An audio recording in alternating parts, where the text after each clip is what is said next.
حضور نے فرمایا اللہ کی لعنت ہو ان پر جو لباس پہن کے بھی ننگی ہوتی ہے. بھاری کتنا لباس ہے یا چست کتنا لباس ہے, ڈھیلا ڈھالا ہونا چاہیے, نبیز ہونا چاہیے. لباس کے اندر یہ دو حصے جو ہے وہ لازم ہیں. اور پھر سینے پر ظاہر بات ہے کرتا پہنا ہوا ہے, ڈھیلا ڈھالا ہے, پھر بھی یہ سینے کے اوپر ظاہر ہو جائے. ان پر ایک اضافی اوڑھنی سر پر سے لے کر اور اپنے اس گریبان کے اوپر بکل مار لینا, تاکہ یہ جو نسوانی حسن کا دوسرا مظہر ہے, پہلا چہرہ سب سے بڑا چہرہ. اب جو لوگ کہتے ہیں چہرے کا پردہ نہیں ہے تو خدا کے بندوں پھر پردے کی ضرورت کیا ہے؟ نسوانی حسن اگر اس میں اٹریکشن ہے وہ کہاں ہوتا ہے سب سے بڑھ کر؟ مظہر اول کون سا ہے؟ نسوانی حسن کا چہرہ ہی تو ہے. اب میں ذرا شرم کے ساتھ کہہ رہا ہوں, لیکن یہ اپنی شاعری کے کچھ الفاظ آپ کو سنا رہا ہوں. یہ لب لعلین کہاں ہوتے ہیں؟ چہرے پر ہوتے ہیں یا کہیں اور ہوتے ہیں؟ یہ عارض گلگوں یہ کہاں ہوتے ہیں؟ چہرے پر ہوتے ہیں یا کمر میں لگے ہوتے ہیں؟ یہ چاہے زخم تھوڑی میں اگر کچھ کھٹا پڑا ہوا ہو, چاہے زخم, یہ تعریفیں جو شاعری میں ہوتی ہیں یہ کہاں ہوتا ہے؟ یہ بجگا کے تیر یہ کہاں ہوتے ہیں؟ یہ نرگسی آنکھیں یہ کہاں ہوتی ہیں؟ اور ستواں ناک یہ کہاں ہوتا ہے؟ چہرہ ہی تو ہے سب سے بڑی اٹریکشن, تو چہرہ. اسی کو نہ چھپایا تو پھر اور کیا چھپایا؟ ہاں دوسری چیز چھاتی کے اوپر بہت اٹریکٹیو ہوتے ہیں انسان کے لیے. اس کے لیے یہ ہے کہ ولیضربن بخمرہن علی جیوبہن, کرتا بھی دبیز کپڑے کا ہو, کرتا جو ہے ڈھیلا ڈھالا بھی ہو, شلوار اور دبیز تک کپڑے کی ہو, ڈھیلی ڈھالی ہو, اور اوڑھنی کا بکل جو ہے اپنے سینے پر مار دیا جائے. اب اس کے بعد فرمایا ولا یبدین زینتہن الا لبعولتہن. اب یہاں یہ زینت کا لفظ آ رہا ہے چہرے کے لیے, اور چہرے ہی میں کچھ سنگار بھی ہوتا ہے. کوئی سرما لگایا ہوا ہے, فرض کیجیے کسی اور طرح کا کوئی زیور پہنا ہوا ہے, گلے میں پڑا ہے, کانوں میں گدے ہیں وغیرہ وغیرہ. یہ زینت چہرہ اور اس کے ساتھ کوئی بناؤ سنگار کا معاملہ, جس کی کہ حضور صلی اللہ علیہ وسلم نے تلقین کی ہے. عورت کو گھر میں بن سور کر رہنا چاہیے, شوہر کے لیے اٹریکٹیو رہنا چاہیے. خاص طور پر شوہر جب آنے والا ہے شام کو دفتر سے, اس وقت عورت جو ہے بن سور کر رہی ہے, اس لیے کہ اصل مقصد کیا ہے؟ جتنی بھی انسان میں سیکسول انرجی ہے وہ مرکوز رہے شوہر اور بیوی کے درمیان. یہ فلسفہ ہے, ادھر ادھر نکاح جائے نا. جتنا یہ بانڈ آف لو ان اسپاؤسز کے درمیان مضبوط ہوگا, اتنا ہی خاندان کا ادارہ مضبوط, صحت مند اور اگلی اولاد کی تربیت کے لیے مثبت ماحول.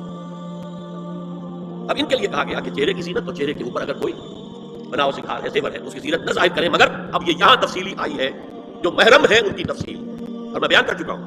محرم وہی ہے صرف جن سے کبھی کسی حال میں شادی نہیں ہو سکتی.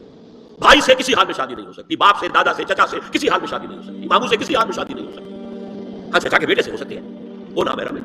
ماموں اور خالہ کے بیٹے سے ہو سکتی ہے, وہ نامحرم ہے. تو فرمایا کہ اس کے سامنے ظاہر کر سکتی ہے الا لبعولتہن, سب سے بڑھ کر تو شوہر, اور آبائہن, اور آپ نے باپ. اچھا باپوں میں نوٹ کیجیے, باپ حقیقی ہو, اخیافی ہو, اللہ کی ہو, یا رضائی ہو, یہ چاروں قسم کے باپ اس میں شامل ہیں. اس عورت نے دودھ پلایا تھا, اس کا شوہر بھی باپ بن گیا.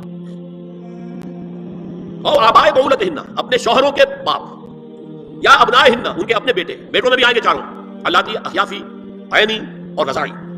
اور ابنائے بعولتہن, اور اپنے شوہروں کے بیٹے, ہو سکتا ہے شوہروں کی اور بیویاں بھی ہو, تو ان کے بیٹے بھی جو ستیلے بیٹے ہیں وہ بھی محرم, ان سے کسی شکل میں کبھی شادی نہیں ہو سکتی. اور اخوانہن, یا ان کے بھائی, اور ابنائہن, یا اپنے بیٹے, اور ابنائے بعولتہن, یا اپنے شوہروں کے بیٹے, اور اخوانہن, یا اپنے بھائی, اور بنی اخوانہن, یا اپنے بھائیوں کے بیٹے, اور بنی اخواتہن, اپنا بھتیجا, شوہر کا بھتیجا نہیں, اپنا بھتیجا محرم ہے, اپنا بھانجا محرم ہے, شوہر کا بھانجا محرم نہیں ہے. اور نسائہن, یا ان کی عورتیں, اپنی عورتیں, جان پہچان کی عورتیں. ہر عورت بھی محرم نہیں ہے, نوٹ کر لیجیے. نسائہن, عورتیں بڑی بڑی قطامائیں ہوتی ہیں, وہ کیا کیا فتنے اٹھاتی ہیں, آتی ہیں گھروں کے اندر, کیا ذریعہ بنتی ہے پھر پیغام رسانی کا, اور خرابی پیدا کرتی ہے. اور اس میں کمال ہے جو مجھے واقعہ سنایا پروفیسر یوسف سلیم چشتی مرحوم نے سر سید احمد خان کے بارے میں.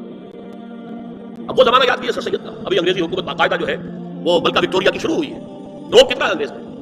اور لیفٹیننٹ گورنر جو ہے یو پی کا, وہ کہتا ہے سر سید احمد خان سے کہ ہماری میری بیگم آپ کے اہلیہ سے, آپ کے گھر والیوں سے ملنا چاہتی ہے. سر سید نے جواب دیا, ہماری عورتوں کا اجنبی عورتوں سے بھی پردہ ہے, ہماری عورتیں آپ کی بیگم سے نہیں مل سکتی. میرا سر چکا ہے.